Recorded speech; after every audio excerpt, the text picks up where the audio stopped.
আসসালামু আলাইকুম এভরিওয়ান। আজকে আমি নিয়ে এসেছি অন্য একটি রেসিপি। আমি এখানে ঘরোয়াভাবে পেঁয়াজু তৈরি করার জন্য একটি রেসিপি নিয়ে এসেছি। আমি সবসময় এভাবে পেঁয়াজু তৈরি করি সবার জন্য, এবং আপনারাও এই পদ্ধতি ট্রাই করতে পারেন। তো এখানে প্রথমত আমি নিয়ে নিব কিছু ভাত আর ডাল, যেগুলো আমি আগে থেকে ভিজিয়ে রেখেছিলাম, সেগুলোকে ব্লেন্ডার করে নিতে হবে। এই রেসিপিটি একদমই সহজ। ধরেন মাঝে মাঝে আপনার বাচ্চা যদি কান্না করে যে সে কিছু নাস্তা খাবে, তখন আপনি নাস্তার টাইমে এটি বানিয়ে তাদেরকে দিতে পারেন। সসের সাথে অবশ্যই খুব ভালো লাগবে। যদিও এখানে আমি সস ছাড়াই তৈরি করব, তবে আপনি পেঁয়াজগুলোকে বানানোর প্রসেস দিয়ে পরিবেশন করতে পারেন। তো এখানে প্রথমত ডালগুলোকে ব্লেন্ডার করে তারপর এখানে পেঁয়াজ কুচি দিয়ে দিলাম একটু মরিচ কুচি। যেহেতু আমার বাচ্চারা ঝাল খাওয়া পছন্দ করে না কিংবা খেতে পারে না, সেজন্য আমি একটি মরিচ কেটে দিয়েছি। তারপর দিয়ে দিলাম ধনেপাতা, তারপর দিয়ে দিলাম পরিমাণ মতো লবণ, তারপর দিয়ে দিলাম একটু বেকিং পাউডার, তারপর দিয়ে দিলাম হলুদের গুঁড়া। তারপর এগুলোকে আমি মাখিয়ে নেব। আপনারা যারা আমার ভিডিও দেখেন তারা অবশ্যই লাইক, শেয়ার এবং সাবস্ক্রাইব করবে কিংবা ফলো করতে ভুলবেন না। অবশ্য আমি এত কষ্ট করে আপনাদের জন্য ভিডিও বানাই। আমি সবসময় চেষ্টা করি এমন ভিডিও তৈরি করার যা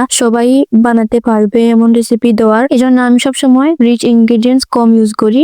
নর্মাল যে ইনগ্রেডিয়েন্টস আছে সেগুলা দিয়ে আমি কিছু তৈরি করি। তো এখানে সবগুলোকে ভালো করে মিক্স করার পর দিয়ে দিলাম কড়াইয়ে তেল। গরম করার পর তেলে দিয়ে দিলাম। ভাজা হয়ে গেলে একদম মুচমুচে একটি পেঁয়াজ তৈরি হয়ে যাবে। এবং এটা দেখতে আমার কাছে মনে হয়েছে যে ক্যামেরাতে ভালো করে দেখা যায়নি, তবে বাস্তবে এই পেঁয়াজগুলো দেখতে আরো বেশি অসাধারণ লেগেছিল। তো এটা হচ্ছে আমার আজকের recipe. See you in the next video.